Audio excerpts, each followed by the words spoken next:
Hey you people, welcome to my channel. This is going to be the first video in a series of short episodes on how to fly and control a helicopter. We are sitting comfortably in the pilot seat of a Bell UH-1. Yes, the iconic Huey. The model is by Bell Simtech and we're on a random oil rig somewhere in the Black Sea in DCS, which stands short for Digital Combat Simulator. It's a simulation platform, as the name suggests, for combat flying and military action. I'm usually personally not into that kind of stuff. However, it is also one of the finest platforms for realistic helicopter simulation, so you might want to check it out. Today I'm going to show you how to fire up a helicopter. We're going to do it with the Huey, and even though the procedures, the startup procedures, somewhat differ from type to type, there are a few basic principles that are true for any helicopter that you want to start up. First thing that we need is an initial electric power supply for engine start. You can use a ground power unit. We are going to use the onboard battery in the Huey on an oil rig, obviously. Next thing would be a systems check. We would check the warning lights, including any fire extinguishing equipment and hydraulics that you might have in your helicopter, and of course our helicopter flight controls. Next step would be the fuel supply, and after that comes the engine start, which brings us to ground idle, which means that the engines are started but we're not configured for flying yet. So that's the basic principle. Is pretty similar along all helicopter types. So let's get into it. First thing that we're going to do is make sure that all our circuit breakers are in, and we are going to check the battery of the Huey, which we can do by setting this switch to BAT. It controls what the voltmeter on the main panel shows us, and BAT of course stands for battery. So here we can see the loading status of our battery, which should be at 24 volts, not less. That looks about right. Now, after the engines have started, the one or two generators will take over electric supply while recharging the battery. We're going to switch the main generator on. For redundancy reasons, the Huey has two generators, a main generator and a standby generator. Now the standby generator is also the starter machine, so depending on where this switch is positioned, it is either the standby generator or the starter. So make sure that it's in the start position, and next thing we can do is switch on the battery. Now, why do you annoy me so? We hear that rather annoying horn. It's called the low RPM horn, and it basically tells us that the engine is out. Well, duh, we haven't even started the engines yet, right? However, you can mute that sound. That horn is very important. Should the engine flame out in flight, the pilot immediately needs to enter the helicopter emergency landing procedure called auto rotation. And what you're going to do then is pull back on the stick and, most importantly, lower the collective in order to not lose rotor RPM, so the rotors don't slow down. So that's why the horn is so loud and annoying, because you basically need to enter auto rotation as soon as your engine dies.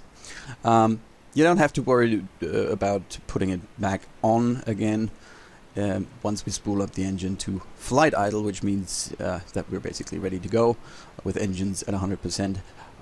It will automatically reactivate. Alright, next thing that we're going to do is make our warning lights check. That's the fire detection light. We are going to test our caution lights on the pedestal panel. Basically what we do is we test that all these little light bulbs in their work, so we are getting alerted to any problem that might occur. So if one of these lights would be broken, we would immediately need to replace it. Next thing that we're going to do is switch on hydraulics and the force trim, and we're going to quickly do a check of our controls. that they're moving like they should. No obstructions of any kind. And we will test our throttle. So roll up the throttle all the way up and down. Now here is, there's a little barrier here that is called idle release stop, which basically means that once you roll on the throttle beyond a certain point, there's a little latch that prevents it from being closed all the way. This is just for safety reasons, so you don't accidentally kill the engine while you're in flight. In order to roll off the throttle, you need to press that little button. It's called idle release, and you can roll off the throttle again. So again, throttle all the way up, and then there's a, that's specific to the Huey, there's a position where the throttle should be, so roll it off to the idle stop, then press the idle release button and just lower the throttle a tiny increment just below the idle release stop point. Alright, next thing that we're going to do is fuel supply. Now in the Huey we have a fuel pump. It's a single fuel pump, so the switch goes to on, which supplies the engine with fuel. In the Jet Ranger, for instance, or the Bell 407, you will find a fuel valve, also in the R44. In piston-powered helicopters, you might also have a mixture knob that needs to be put in. In other helicopters, you might find a start pump, as in the MD500, or a prime pump, as in the EC35. So now that we have power supply, we are basically good to start the engines. Now, whenever any part of your aircraft, whether it be fixed wing or a helicopter, starts moving, which in our case would be the rotor blades of the main and the tail rotor, we are going to switch on the anti-collision lights, and they're going to be they're going to be staying in the on position until all the parts of our aircraft have stopped moving after shutdown. This is just common practice to let people around you know that you're about to start the engine. We would also check that there's no one behind us, and we are good for engine start. If you should be at an airport where they require you to request permission to start up, you would also, of course, activate the radio. However, you should, since we're running on battery power, which over time gets drained, it's simple, just like in your car, you should not activate too many systems that need electrical power. Alright, so now we are ready for engine start. So what did we do? There's a starter. We are going to do a manual engine start. There's a starter button at the other side of the collective here. We're going to press it and keep it depressed. Then the gas producer will rise. So what actually happens is the starter generator with use of the battery power will start to turn the blades of the turbine. It will suck in air, and an igniter will create sparks within the turbine. Now once we manually introduce fuel by opening up the throttle, the engine will start. The gas producer will rise. We're going to keep the starter depressed until the gas producer is past 40% or 40 seconds have passed, whichever comes first. That's specific to this kind of helicopter. And at about 15%, we're going to look for movement of the rotor. If they don't start to move, abort the start. Also, we are going to have a look at the exhaust temperature, which gives us an indication of how hot the turbine is. We don't want a hot start, so we should not go over that red line there. If we do, immediately abort the startup so we don't destroy the engine. If you're in a more modern helicopter, you might have a FADEC system, which is short for Fully Automated Digital Engine Control. That's basically a small computer that does the engine start for you. That's very comfortable, and it should make sure that you do not get a hot start. However, you would still have to, well, check that the FADEC works as it's supposed to.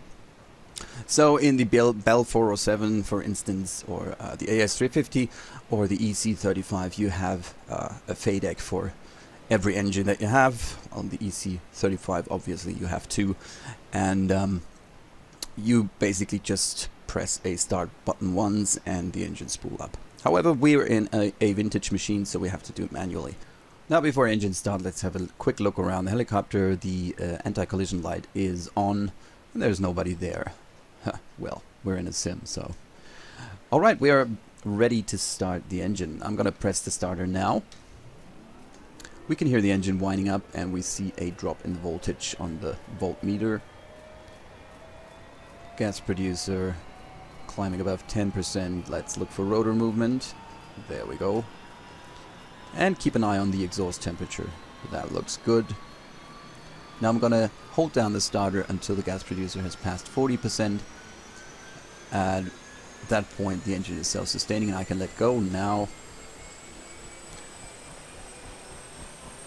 And I really like this animation of the aircraft rocking from side to side due to the mighty rotors starting to turn. That's very lovely.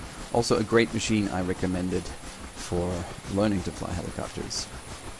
So we're in the ground idle position, or ground idle state, which means that our engines are fired up, but we are not yet at 100% RPM, so we haven't spooled up the engine for a fly away situation, so to speak. And that's it. Now you can basically configure the aircraft for flight. Oh yeah, once the engines are started, a generator will take over the electric supply while at the same time recharging the battery, pretty much like in your car. And if you have any systems that require an alternating current, so AC power, such as this fuel gauge here, you will find one or two inverters or an alternator in your aircraft that you need to switch on, and now we can see the fuel gauge working. Alright, that's basically it, how to fire up a helicopter. Yeah, the startup procedure might differ, but basically the basic steps are the same. We need electrical power by use of a ground power unit or the onboard battery. We will check our systems and flight controls. We will make sure that we have fuel supply, and then we are either manually, or if you're lucky enough to have a FADEC, automatically start the engine by the switch of a flick. And there we go. You can activate the radar altimeter now, pitot heating if you need it, or your position lights. You will need position lights at night, or if you have low visibility, or if you are in a congested airspace, a very busy airspace. You would want to light up your helicopter as best as you can, so you are visible to other aviators. The position lights basically come from the marine world, so like any ship, the aircraft has a red port light and a green starboard light and a white tail light, and it shows other aircraft in which direction you are moving, basically. So once the engine is fully spooled up, we would switch the generator from the starter, the standby generator from the starter position into the standby position, so it works as a standby for our main generator.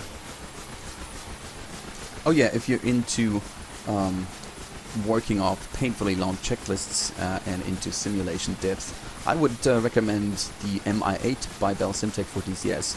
It has two engines and quite a lot of systems that you need to activate and test during startup. And also the Bell 412 by X Trident. It's also a very nice machine. Alright, I'm going to leave you here. I hope you learned something. If you liked it, give me a thumbs up and subscribe, and I'm going to see you around.